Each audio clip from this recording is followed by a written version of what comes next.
Je vous rappelle notre objectif, essayer de montrer que la solution de l'équation moins laplacien u égale à f hérite de la régularité eulérienne de f.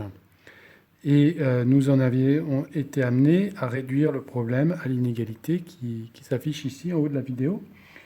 Et dans cette vidéo-ci, on va essayer d'approcher la fonction u par une solution d'un problème approché. On va noter uk la fonction. Et on va simplement geler la valeur de f à l'origine.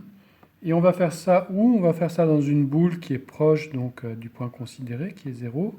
Donc on va l'appeler B indice K, cette boule. Et donc elle va avoir un petit rayon qu'on va noter ρ puissance K, où ρ est égal à 1,5. Donc on va geler f en 0, et on veut que sur le bord de cette boule, UK coïncide avec U. Donc soit UK, solution, la solution de ce problème-là. Et on va essayer de démontrer que c'est une bonne approximation de U à l'origine. Autrement dit, que lorsqu'on calcule la norme de la différence des dérivés d'ordre 2 de U et de UK, on a un contrôle à la bonne échelle en ρk à la puissance alpha. Alors pour l'instant je mets un point d'interrogation puisque ça c'est notre objectif. Et d'abord on va essayer de voir d'un peu plus près qui est UK. Donc UK, il faut déjà que son Laplacien soit égal à f de 0. Et on a un candidat naturel à ça, c'est le développement de Taylor d'ordre 2 de la fonction u à l'origine.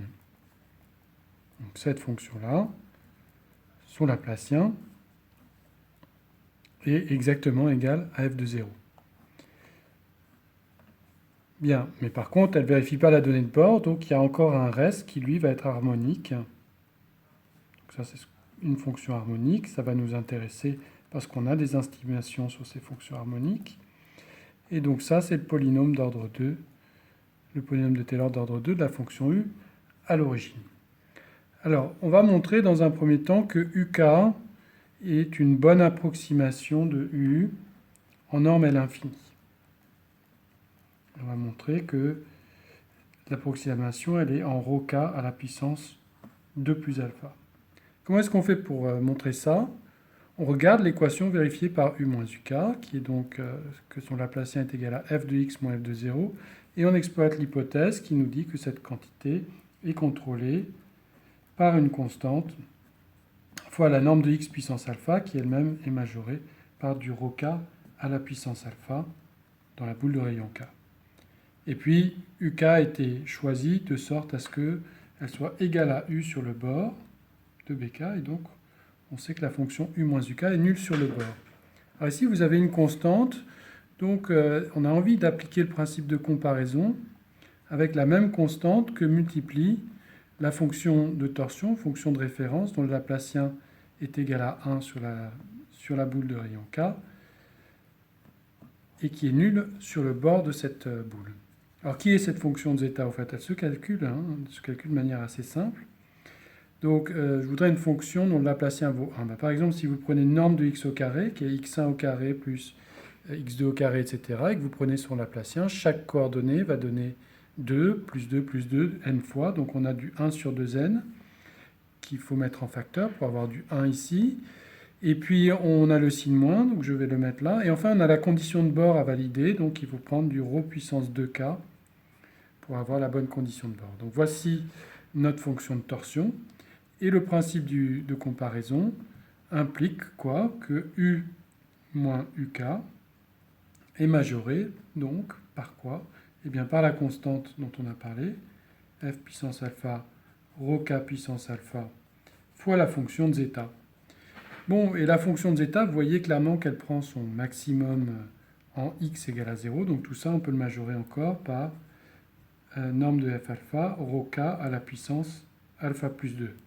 Et puis, on a fait ça avec u moins uk, mais on aurait pu le faire aussi avec uk moins u. Donc en fait, la valeur absolue de u moins uk est majorée par cette constante.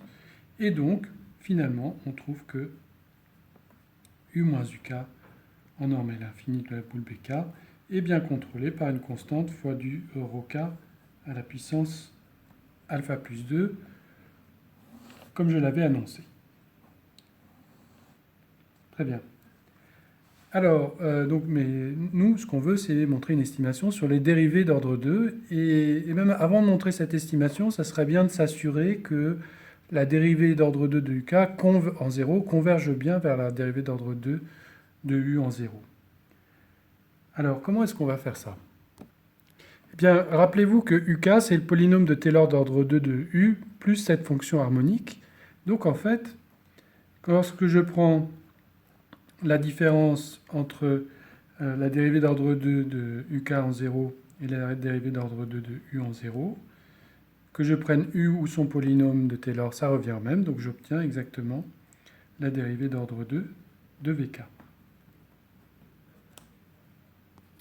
Mais alors, que sait-on de la fonction VK?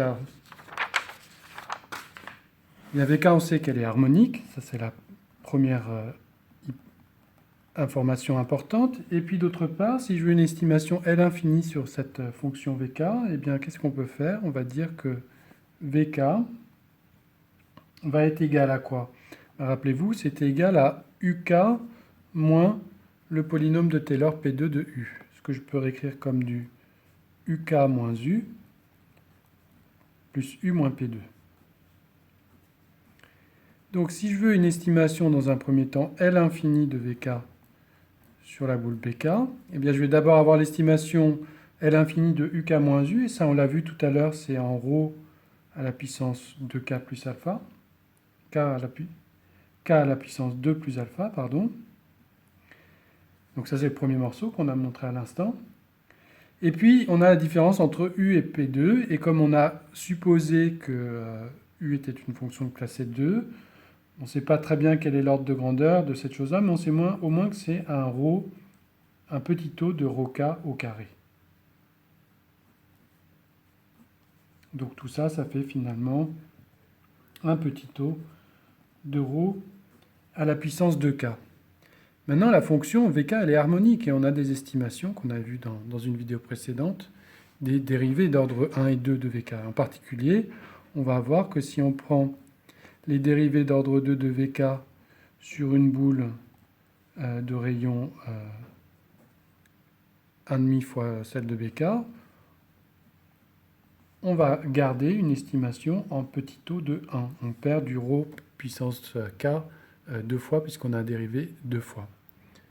Voilà, donc cette inégalité, elle nous implique bien que D2 VK de 0 est un petit taux de 1. Et donc, on a bien démontré cette première partie de notre preuve que les dérivées d'ordre 2 de UK en 0 convergent vers les dérivées d'ordre 2 de U en 0. Il nous reste à présent à faire une estimation de D2UK de 0 moins D2U de 0 qui soit un peu plus fine. Qu'est-ce qu'on va dire? On va dire simplement que ça va être égal à la somme pour J variant de K à plus l'infini des D2 UJ plus 1 de 0 moins D2 UJ de 0. Autrement dit, on exploite ce qu'on vient de démontrer sur la limite pour faire une décomposition de cette différence en des termes successifs. Alors pourquoi est-ce qu'on fait ça? Parce que la fonction UJ plus 1 moins UJ est harmonique. Et de plus, on peut refaire la même astuce que tout à l'heure, c'est-à-dire écrire que UJ plus 1 moins UJ, c'est UJ plus 1 moins U plus U moins UJ. Ce qui fait que si on estime cette norme dans L infini de BJ plus 1, on va pouvoir la majorer par la somme des normes. Et chacune de ces normes, par la première estimation qu'on a faite, est contrôlée par du ρj à la puissance 2 plus alpha. Bien, et alors à nouveau, si on utilise les estimés sur les fonctions harmoniques, on va voir que les dérivées d'ordre 2 de uj plus 1 moins uj sur une boule de rayon moitié vont être elles-mêmes contrôlées par une constante fois du ρj puissance alpha.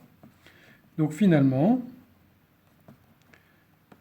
la différence de D2UK et de D2U en 0 est contrôlée par une constante fois la somme des ρ j puissance alpha, pour j variant de k à plus l'infini, qui est donc bien égal à une constante fois du ρk puissance alpha, et c'est ce qu'on voulait démontrer.